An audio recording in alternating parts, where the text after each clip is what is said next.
भारत दुनिया का सबसे बड़ा लोकतांत्रिक देश है। हाल ही में हमारे यहां लोकतंत्र का महापर्व यानी कि लोकसभा चुनाव संपन्न होने के साथ चुनावी परिणाम जारी हुए। 4 जून को नतीजे आने के बाद एक बार फिर से एनडीए सरकार बन चुकी है। हमारे यहां पर चुनाव बहुत ही शांतिप्रिय तरीके से हुए, जिसकी तारीफ पूरी दुनिया में की जा रही है। दुनिया ने देखा कि भारत में लोकतंत्र कितना मजबूत है, लेकिन दुनिया के बहुत से देश जहां पर लोकतंत्र कमजोर हुआ।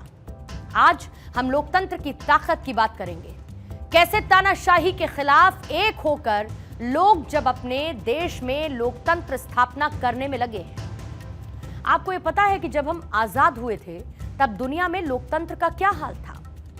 1947 में दुनिया के 31% देशों में तानाशाही थी। 34% देशों में मिश्रित लोकतंत्र था, मिक्स्ड डेमोक्रेसी थी, और 29% देशों में डेमोक्रेसी थी, जिसमें अपना भारत भी शामिल था। लेकिन फिर दौर बदला और हालात बद से बदतर हो गए। 1976 में दुनिया के 62% देशों में तानाशाही आ गई और सिर्फ 13% देशों में मिश्रित तंत्र बचा था। 34% से घटकर सिर्फ 25% देशों में लोकतंत्र रह गया था। लेकिन फिर दौर बदला, लोगों को तानाशाही और लोकतंत्र का मतलब समझ आया और वक्त आया 2017 का, जब तानाशाही वाले देश सिर्फ 13% बचे। मिक्स तंत्र यानी कि दोनों तानाशाही और लोकतंत्र से मिलकर देश चले, उनकी संख्या 13% से बढ़कर हो गई 34%, और लोकतंत्र की संख्या 25% से बढ़कर 57% हो गई। यानी कि तानाशाही का दौर खत्म हुआ। आधी से ज्यादा दुनिया लोकतंत्र की समर्थक बन गई। लेकिन क्या आपको यह पता है कि दुनिया में सबसे मजबूत लोकतंत्र किस देश में है, और कमजोर लोकतंत्र या फिर यह कहा जाए कि तानाशाही किस देश में है? दुनिया के 167 देश में सबसे ताकतवर लोकतंत्र है नॉर्वे का। नॉर्वे नंबर 1 पर आता है 9.81 स्कोर के साथ। हमारा भारत 41वें नंबर पर आता है 7.18 स्कोर के साथ। हमारा पड़ोसी मुल्क पाकिस्तान 118वें नंबर पर आता है।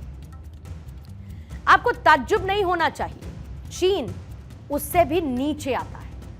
चीन का नंबर 148 है, क्योंकि चीन में तानाशाही है।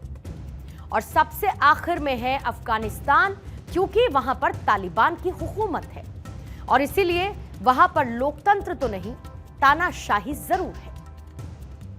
आपको साथ ही यह भी बताएं कि दुनिया के पहले 5 मजबूत लोकतंत्र जहां के कानून जनता हित के लिए बनाए जाते हैं।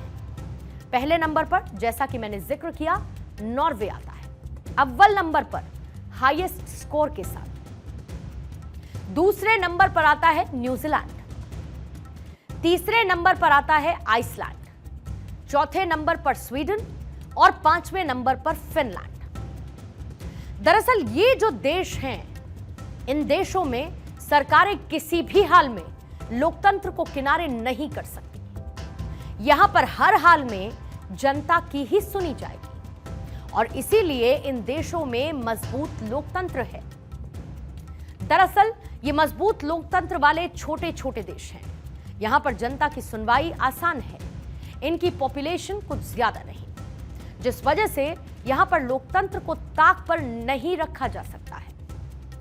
लेकिन अब आपको चंद खामियों वाले लोकतंत्र के बारे में भी बता देती हूं। इसमें शामिल है अमेरिका, इजराइल, इटली, भारत, दक्षिण अफ्रीका, थाईलैंड, सिंगापुर, श्रीलंका। दरअसल जरूरत पड़ने पर इन देशों में लोकतंत्र को किनारे पर रखकर जनता को नजरअंदाज कर कुछ फैसले ले लिए जाते हैं, ताकि भविष्य में राष्ट्र का कल्याण हो सके। जैसे कि भारत में आर्टिकल 370 को खत्म करना, 3 तलाक कानून को खत्म करना। कुछ इसी तरीके से हमारे पड़ोसी देश भी देश हित के लिए जनता की नाराजगी के बावजूद कानून बनाते हैं, लेकिन ये भविष्य में जनता के हित के लिए होते हैं और इन्हीं फैसलों की वजह से इन देशों को चंद खामियों वाला लोकतंत्र कहा जाता है। 2024 में दुनिया भर के 60 से ज्यादा देशों में चुनाव है। जिसमें से बहुत से देशों में चुनाव संपन्न भी हो चुके हैं और बहुत से देशों में इनसे लोकतंत्र की नई परिभाषा लिखी जाएगी। अमेरिका में नवंबर में चुनाव होने वाले हैं और हाल ही में Germany, Belgium, Spain, France, Hungary, Poland में यूरोपीय संसद का चुनाव हुआ है।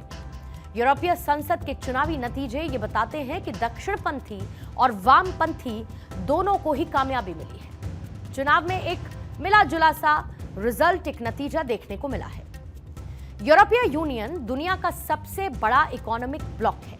यहाँ के देश अपने आप को सबसे मजबूत लोकतंत्र मानते आए हैं। अब ये कैसे फैसले लेते हैं और दुनिया के लिए इनकी सोच क्या होगी, ये देखने की बात होगी कि लोकतंत्र की बड़ी बड़ी बातें करने वाले लोकतंत्र को बनाए रखते हैं या फिर तानाशाही की ओर जाते हैं। भारत ने तो अपने लोकतंत्र का परिचय दे दिया है। दुनिया का सबसे बड़ा चुनाव संपन्न करके अब अमेरिका और बाकी देशों की बारी है।